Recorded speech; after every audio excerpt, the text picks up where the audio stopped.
Más vale trocar, from the album Spanish and Mexican Renaissance Vocal Music from the Age of Columbus. The musicologist Timothy Dickey has written about Juan de Encina for the website AllMusic. Those stories of the Renaissance in European music tend to focus on Italy and the Low Countries. Spain achieved its own Renaissance musical language fairly early. As Ferdinand and Isabella sought to purify their peninsula from the Muslims as well as the Jews, they also built Spanish culture in more peaceful ways. The rulers varied from the practice of their predecessors and did not seek as many foreign musicians, but rather cultivated natives. It was an excellent time for Juan de Encina, son of a shoemaker, to step onto the scene. He was a seminal figure in the Spanish theater, and with his contemporaries, he helped cement a new Spanish style of both secular poetry and music. The intersections of these cultural revolutions may even be seen in a simple piece such as his four-voiced villancico, Hoy comamos y bebamos.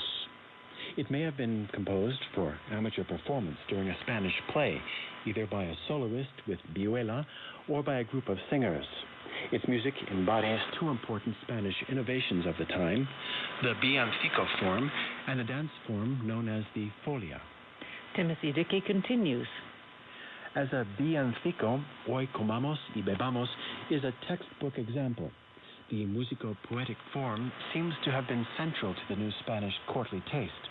One manuscript collection owned by the Spanish Royal Chapel, the Cancionero Musical del Palacio, contained no fewer than 300 of this genre, including Hoy comamos. The poetry consists of a refrain in the form A-B-B-A, and its music tends to be as clear-cut in its phrases as the poetic lines are in their rhymes.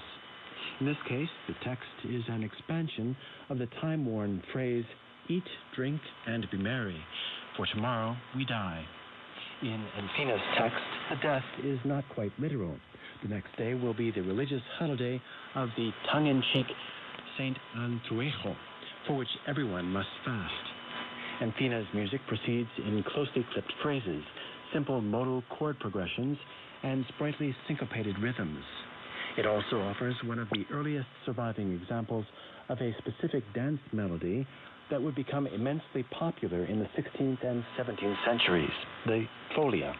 Spanish and Portuguese musicians, and later others elsewhere in Europe in emulation, would go on to write scores of variation sets upon the melody, perhaps begun by Encina.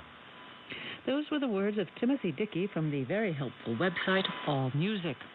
Juan de Encina's villancico, Comamos y Bebamos, is a song one is likely to hear these days, sung by the actors in a student or amateur performance of any Spanish Renaissance or Golden Age play, usually at the end of the show.